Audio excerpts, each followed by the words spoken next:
Masjid Malikus Saleh, Samudra Pasai, Aceh Utara. Inilah penampakan Museum Kerajaan Samudra Pasai yang dibangun beberapa tahun yang lalu oleh pemerintah Aceh Utara. Lokasi museum ini tak jauh dari lokasi makam Sultan Malikus Saleh di Desa Berigen, Kecamatan Samudra Pasai, Aceh Utara. Dikabarkan terdapat 500 jenis benda dan artefak bersejarah milik Kerajaan Samudra Pasai yang notabene-nya kerajaan Islam tertua di Nusantara ini sebelum adanya Indonesia. Misalnya ada perangkat solat, pedang, tombak dan buku-buku serta kitab-kitab yang ada sekarang ini di Museum Kerajaan Samudra Pasai ini. Bagi Anda yang mencintai sejarah, silakan mengunjungi museum ini karena di museum ini banyak terdapat kitab-kitab lama dan juga ada hikayat perang sabilillah yang merupakan hikayat yang membicarakan semangat jihad melawan penjajahan di atas dunia ini. Tak hanya itu, terdapat juga dirham ataupun uang mata emas yang uang itu emasnya mencapai 70%. Ini yang digunakan terdahulu pada masa kerajaan Aceh Samudra Pasai sebagai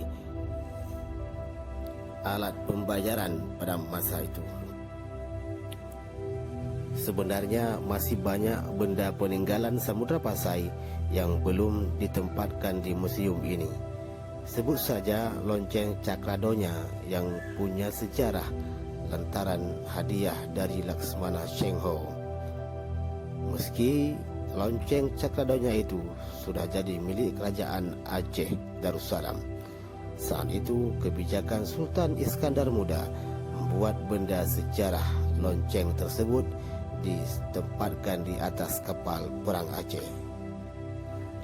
Namun lonceng Cakradonya tersebut sempat direbut oleh Portugis. Karena menghormati rakyat Aceh yang notabene-nya umat Islam, maka hadiah Laksmana Muslim dari Cina Cheng-ho itu dikembalikan oleh Portugis karena kalah perang dengan Aceh. Bupati Aceh Utara meminta kepada masyarakat untuk menjaga dan merawat museum ini dan menggunakan museum ini sebagai tempat studi tur di sekolah-sekolah. Kerajaan Islam Samudra Pasai ini lahir pada abad ke-12 Masehi yang digagas oleh Syekh Sultan Nazimuddin Al-Kamil. Syekh Nazimuddin Al-Kamil ini merupakan seorang laksmana laut dari Mesir. Tahun 1238 Masehi, Nazimuddin Al-Kamil diperintahkan oleh Kesultanan Mamluk yang berpusat di Kairo untuk merebut pelabuhan Kambayat di Gujarat, India untuk dijadikan sebagai tempat pemasaran barang-barang perdagangan dari timur. Konon Nazimuddin Al-Kamil inilah yang kemudian mengangkat Merah Silu ataupun Sultan Malik Al-Saleh atau Sultan Malikus Saleh sebagai pemimpin pertama kerajaan Samudra Pasai di Aceh, yaitu pada abad 1267 sampai 1297 Masehi. Meski demikian, Merah Silu atau Malikus Saleh yang tetap diakui sebagai pendiri sekaligus penguasa pertama kerajaan Samudra Pasai. Di tangannya lah Samudra Pasai telah mengembangkan Islam sampai ke seluruh Nusantara serta ke Pulau Jawa.